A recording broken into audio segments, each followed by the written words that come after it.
नमस्कार, बहुत बहुत स्वागत है आपका 18 नाउ स्वदेश के SBI लाइव स्टूडियो में। मैं हूं आपके साथ प्रशांत पांडे और आप देखना शुरू कर चुके हैं कल की तैयारी, एक ऐसा शो जहां पर आपकी एडवांस में तैयारी होती है कल के बाजार की। यानी कि कल जब आप बाजार में उतरे तो आपको अंदाजा हो कि आखिर किस तरह से आप बाजार में अपनी रणनीति आगे बढ़ा सकते हैं। तो कल की तैयारी में यही नहीं होता, बल्कि आपके सवालों के भी जवाब दिए जाते हैं। बाजार बंद होने के बाद इकलौता शो है जहां पर हम आपके सवालों के जवाब देते हैं। YouTube पर आप अपने सवाल हम तक पहुंचाइए, लेकिन सबसे पहले इस वक्त की कैनरा बैंक न्यूज हेडलाइंस। सारी तेजी गंवाकर दिन की ऊंचाई से फिसला बाजार। निफ्टी 20 अंकों की मामूली तेजी के साथ 24,800 के नीचे बंद। बैंक निफ्टी भी करीब 300 अंक फिसल कर 54,100 के पास।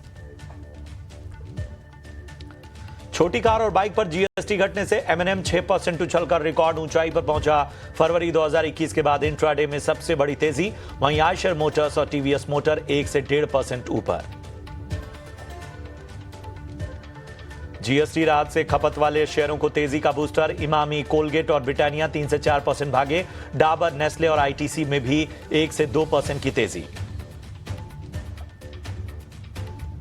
जीएसटी दायरे से बाहर होने से लाइफ और हेल्थ इंश्योरेंस में जोश। बजाज फिनसर्व, आईसीआईसीआई लोम्बार्ड भी 2.5 से 3% तेज चढ़कर बंद। लेदर और फुटवेयर पर सरकार ने जीएसटी घटाकर किया 5%। फैसले से बाटा, कैंपस एक्टिववेयर और रिलैक्सो 1 से 7% दौड़े। फेस्टिव सीजन में सरकार ने देश को दिया बड़ा गिफ्ट। रोजमर्रा की जरूरी वस्तुओं, insurance, food products, educational items सहित जीवन रक्षक दवाओं पर 0 किया जीएसटी। 5% और 18% के 2 टैक्स स्लैब को मंजूरी। कंजम्पशन को बूस्ट देने के लिए सभी packaged food, hair oil, toothpaste, medical devices पर जीएसटी घटाकर किया 5%। एसी, टीवी पर जीएसटी घटकर हुआ 18%। 22 सितंबर से लागू होंगी नई दरें।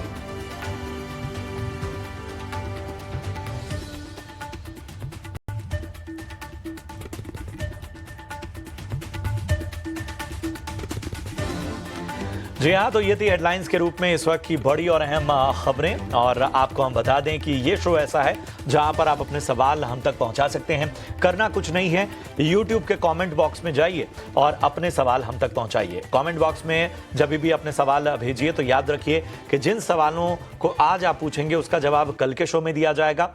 और जिन सवालों को YouTube पर आपने पिछले दिनों यानी कि बुधवार को पूछा था उसका जवाब आज की चर्चा में दिया जाएगा। तो YouTube पर अपने सवाल हम तक पहुंचाइए और हम आपके सवालों को अपनी चर्चा में शामिल करेंगे।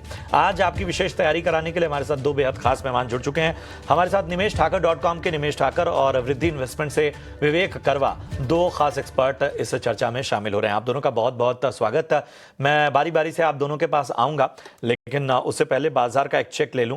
तो आप देखिए 24,750 के पास निफ्टी जो है वो ने क्लोजिंग ली और जो अपनी पूरी बढ़त थी वो गंवाता हुआ निफ्टी नजर आया। बैंक निफ्टी में भी यही हाल रहा। 54,100 के पास बंद हुआ निफ्टी, लेकिन सारी जो तेजी थी वो यहां पर गंवाती हुई बैंक निफ्टी में। अगर हम मिड कैप और स्मॉल कैप में देखें तो यहां पर भी मुनाफा वसूली हुई। 0.5% से ज्यादा गिरता हुआ मिड कैप और स्मॉल कैप भी लाल निशान में बंद हुआ। यहां पर भी लगभग 0.5% से ज्यादा की गिरावट हमें देखने को मिली। चलिए, अगर हम निफ्टी के गेनर्स की लिस्ट आपके सामने लेकर आए तो M&M, जी हाँ, जिस तरह से जीएसटी में राहत मिली उसका इंपैक्ट साफ तौर पर M&M में हमें देखने को मिला और आप निफ्टी का टॉप गेनर बना। लगभग 6% की तेजी हमें देखने को मिली महिंद्रा एंड महिंद्रा यानी M&M में। बजाज फिनांस की अगर हम बात करें तो बजाज फिनांस लगभग 4.25% टूट चढ़कर ये निफ्टी का टॉप गेनर बना। इसके अलावा अपोलो हॉस्पिटल 2% से ज्यादा की तेजी हमें देखने को मिली। बजाज फिनसर्व में लगभग 2% चढ़कर बंद हुआ। नेस्ले, ग्रासिम जैसे स्टॉक्स में भी 1 से 1.25% तक की तेजी नजर आई।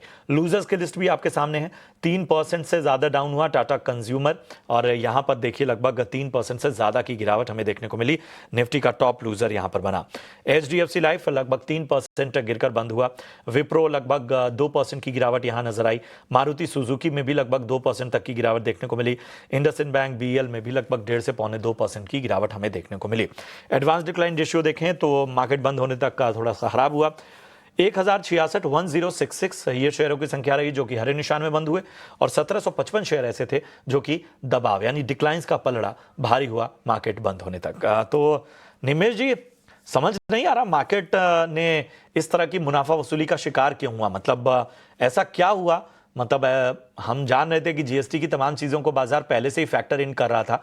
क्या जो एक शानदार रैली आई उसने एक मुनाफा वसूली का शिकार बनाया बाजार को, या बहुत सारे सेक्टर जिस तरह का उम्मीद कर रहे थे वो कहीं ना कहीं उनके लिए एक बहुत सारी चीजें ऐसी हुई जिसका इंपैक्ट देखने को मिला? Very good afternoon Prashant ji. देखिए, नॉर्मली मार्केट के अंदर जब भी कोई एक्सपेक्टेड इवेंट होती है और वो इवेंट आने के बाद कहीं ना कहीं कई लोगों की जो हो पॉजिटिव सरप्राइज मिलता है और कई लोगों को नेगेटिव सरप्राइज मिलता है। तो बोथ वे हम लोगों ने देखा कि जहां पर उम्मीद थी जीएसटी रेट कट की, वहां पर उस हिसाब से नहीं आया, और जो 40% का नया टैक्स स्लैब लगा है वहां से थोड़ी बहुत जो है वो फेस्टिव सीजन के अगेंस्ट में थोड़ी मायूसी भी है। तो दोनों फैक्टर जो है मार्केट के अंदर काम करेंगे। डिटेल में जब भी पूरा सर्कुलर रहेगा मार्केट में, मानता हूं कि धीरे धीरे ये सब चीज को रिएक्ट करना स्टार्ट करेगा। साथ में अगर आप देखिए तो डोमेस्टिक इवेंट थी, उसको मार्केट ने एक रिएक्शन दिया।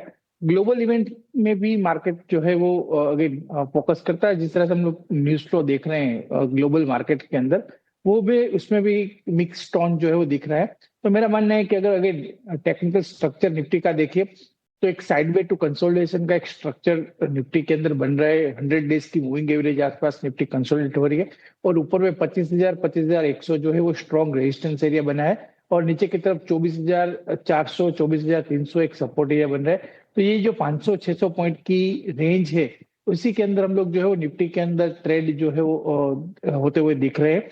और आज जिस तरह से हम लोगों ने गैप ऑफ ओपनिंग देखा था 25,000 के करीब, मेरा मानना है कि एक रेजिस्टेंस एरिया के आसपास था, और जैसे इवेंट खत्म होती है न्यूज मार्केट का रिएक्शन जो है वो उस हिसाब से आया, और थोड़ा प्रॉफिट बुकिंग जो है वो ये न्यूज को ऑलरेडी जो फैक्टर इन करके चले थे वहां पर हम लोगों ने थोड़ा प्रॉफिट बुकिंग भी देखा। ठीक है, तो ये है राय आपको निफ्टी और बैंक निफ्टी पर मिलती हुई। चलिए विवेक, आपके पास आना चाहूंगा। जीएसटी का जो रियायतें हैं उसका सीधा सा कंजम्पशन स्पेस पर असर पड़ेगा। ऑटो हो, इंश्योरेंस हो, इन सभी में तो हम एक तरह की तेजी देख रहे हैं और ये एक्सपेक्टेड भी है। लेकिन और कोई इंटर रिलेटेड सेक्टर्स जो आपको लग रहा है जहां पर निगाह रखनी चाहिए?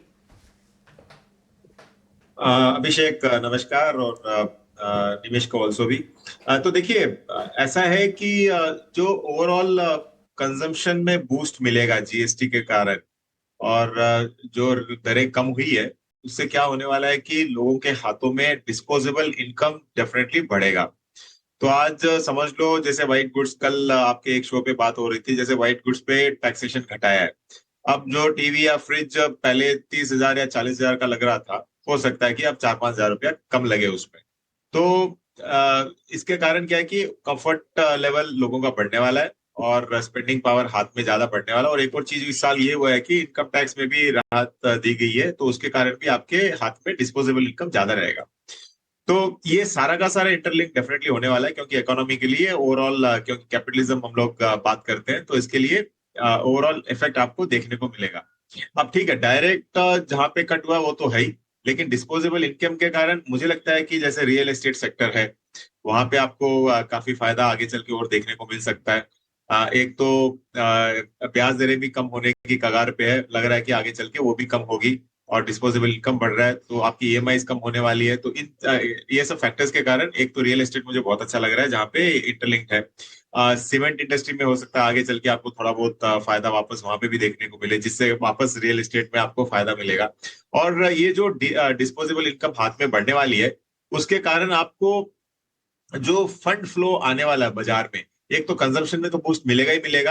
और इसके लिए मैं काफी टाइम से आपके शो पे ये लगातार बोलते आ रहा हूँ कि कंजम्पशन सेक्टर पे मुझे बहुत भरोसा है, और काफी क्लाइंट्स को हम लोग निवेश भी करवा रहे हैं। तो वहां पे एक बूस्ट रहेगा, और एक और बूस्ट ये रहने वाला है कि जो डिस्पोजेबल इनकम हाथ में रहेगा उसके कारण आपको इन्वेस्टमेंट्स इन दी मार्केट भी फ्लो इस साइड भी आने को देखने को मिलेगा। मतलब म्यूचुअल फंड हो, चाहे वाया इंश्योरेंस हो, या फिर डायरेक्ट कैपिटल मार्केट पार्टिसिपेशन हो, तो चारों तरफ से ये ओवरऑल फायदेमंद लग रहा है। हाँ, इसका फायदा आज बाजार ने क्यों रिएक्शन दिया है, क्योंकि एक पुरानी कहावत है कि buy on rumour and sell on news. तो जीएसटी में फायदा आने वाला है करके प्रधानमंत्री ने पहले ही बोल दिया था और बाजार को पूरी की पूरी उम्मीद थी, तो इसके लिए बाजार ने प्रॉफिट बुकिंग आज देखा है। लेकिन इसका ओवरऑल फायदा आप अगर देखोगे तो अगले 6 महीने के बाद आपको देखने को मिलेगा। तो ये जो परकुलेट होगा स्लो एंड स्टडीली, और पर्टिकुलरली ये जो अभी दिवाली का सीजन आने वाला है और फेस्टिवल सीजन, न्यू ईयर तक समझ ले, पोंगल तक समझ ले, जनवरी तक, ये आपको बेनिफिट फैक्टरिंग होगा। और उसके बाद में मार्च क्वार्टर में आपको इसका पूरा का पूरा इफेक्ट भी देखने को मिलेगा। ठीक है, तो ये है राय तमाम सेक्टर्स पर आपको मिलती हुई। और जो बात हम कह भी रहे थे कि मतलब इस तरह की जो मुनाफा वसूली थी वो वही थी, एक कहीं ना कहीं जो एक मौका होता है आम इन्वेस्टर, आम ट्रेडर्स के मन में, उसका कहीं ना कहीं ये पूरी तरह से चलता है। चलिए, इन सब के बीच में अब ज़रा अपने जो दर्शक हैं, बहुत सारे सवाल हम तक यूट्यूब तक पहुंचाए हैं, उनको लेते हैं। एसके हैं, अडानी एनर्जी सॉल्यूशंस पे राय जानना चाहते हैं निमेश। 860 के भाव से इन्होंने 1300 शेयर लिए हुए हैं और महाराष्ट्र जलगांव से इन्होंने सवाल पूछा हुआ है। तो हमें बताइए अडानी एनर्जी पे क्या राय बन रही है। एसके सिंह का सवाल है, 860 का भाव है निमेश। देखिए, अडानी एनर्जी सॉल्यूशन का आज का अगर चार्ट स्ट्रक्चर देखे तो एक इंपोर्टेंट सपोर्ट एरिया जो पिछले 3-4 दिनों से ले रहा था 760 का, उसका ब्रेकआउट आ गया है और स्टॉक ने नीचे क्लोज दिया है। चार्ट स्ट्रक्चर वीक लग रहा है। मेरा मानना है कि स्टॉक के अंदर और भी गिरावट आ सकती है, तो जरूर से आपका जो बाइंग प्राइस है वो ऊपर के लेवल का है। अगर आपका कोई स्टॉप लॉस है कि नहीं, वो अगर आप रखना चाहते हैं तो ये इंपोर्टेंट सपोर्ट एरिया 760 का जो एक लास्ट टॉप था वो ब्रेक हो चुका है। तो फर्दर मुझे लग रहा है कि ये स्टॉक नीचे तक 700 रुपए तक करेक्शन आने के चांसेस जो है वो ज्यादा दिख रहे हैं।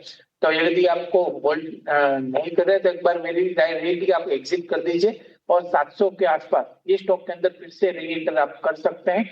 और अदरवाइज आपको एक लंबी अवधि के लिए ये स्टॉक को होल्ड करना पड़ेगा। ओमकार का सवाल लेते हैं और इन्होंने जेएसडब्ल्यू सीमेंट पर विवेक राय जाननी चाहिए और इनकी खरीदारी का स्तर 147 है और टोटल 100 शेयर इन्होंने रखे हुए हैं। काफ़ी नुकसान इनको होता हुआ जेएसडब्ल्यू सीमेंट में यहाँ पर, और नहीं माफ़ कीजिएगा, थोड़ा फ़ायदा होता हुआ, हाँ थोड़ा सा वो चार्ट गलत था। 147 की इनकी बाइंग है, लेकिन आज हम देख रहे हैं कि लगभग 4.5% तक की गिरावट जेएसडब्ल्यू सीमेंट। स्टील की बात हम नहीं कर रहे हैं, यही गलती हो रही है, जेएसडब्ल्यू सीमेंट की हम बात कर रहे हैं। बताएं कुणाल, क्या राय बन रही है जेएसडब्ल्यू सीमेंट में? मुझे पूछ रहे हो, राइट? सॉरी विवेक, सॉरी। हाँ हाँ हाँ हाँ हाँ। तो देखिए, जैसे मैंने अभी थोड़ी देर पहले कहा था कि ओवरऑल सीमेंट इंडस्ट्री को भी बेनिफिट है। और जो सीमेंट इंडस्ट्री है आज के दिन, कुछ समय पहले इन्होंने एक प्राइस हाइक लिया था और मुझे लगता है कि इनके पास थोड़ा सा प्राइसिंग पावर अभी हाथ में आके रखा हुआ है और आगे चल के भी हो सकता है कि थोड़ा बहुत आपको प्राइस हाइक इधर मिले। तो एज सच सीमेंट में मैं बुलिश ही हूँ एज ए सेक्टर।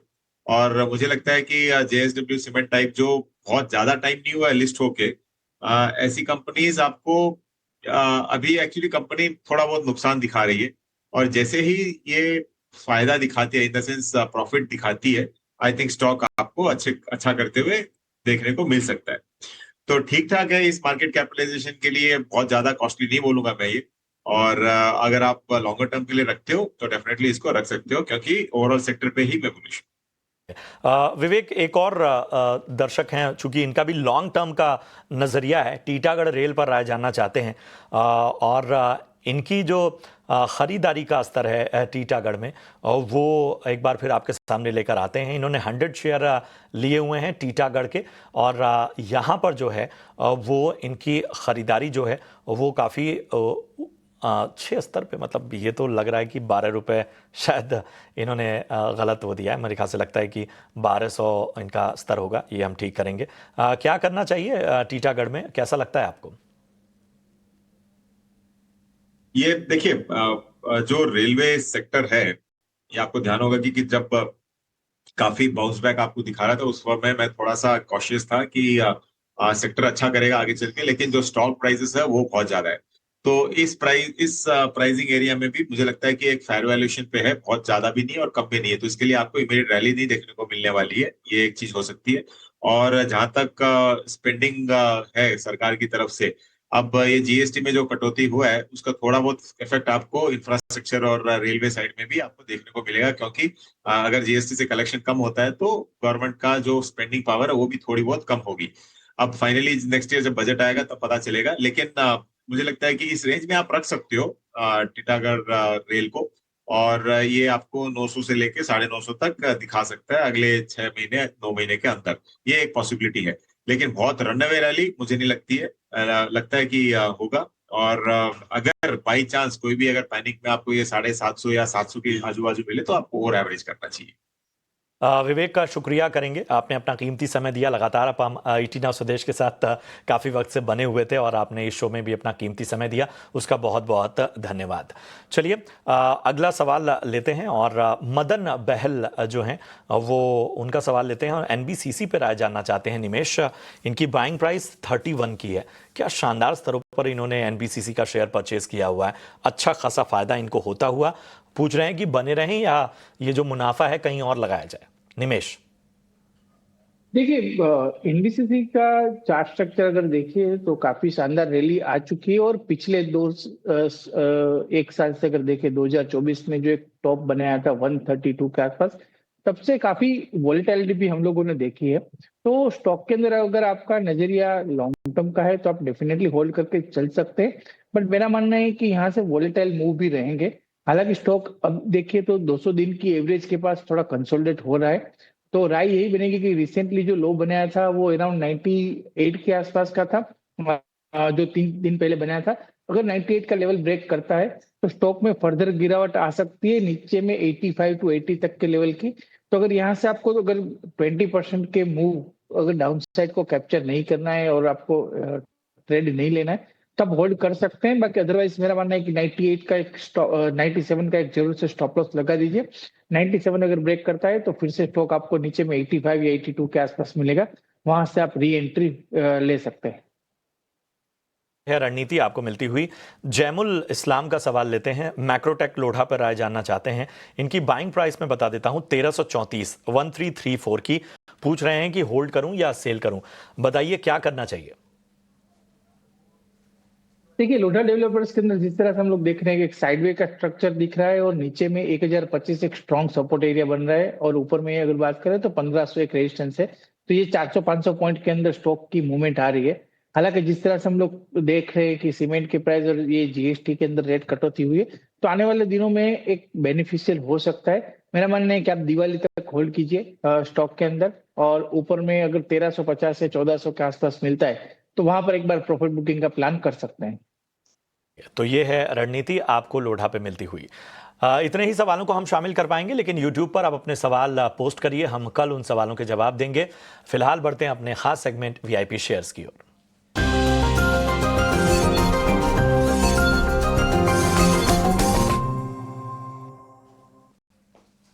निमेश जी बताइए, आपके रडार पे कौन से स्टॉक हैं आज? देखिए अस्टर डीएम का चार्ट स्ट्रक्चर काफी स्ट्रॉन्ग लग रहा है। स्टॉक ने ऑल टाइम हाई पिछले महीने लगाया था और उसके बाद एक कंसोलिडेशन, छोटी कंसोलिडेशन हुई, और कंसोलिडेशन में आज हम लोगों ने देखा है कि स्टॉक के अंदर एक स्ट्रॉन्ग स्ट्रक्चर बना है, और जो क्लोजिंग आया है वो ब्रेकआउट के ऊपर आया है विथ वॉल्यूम।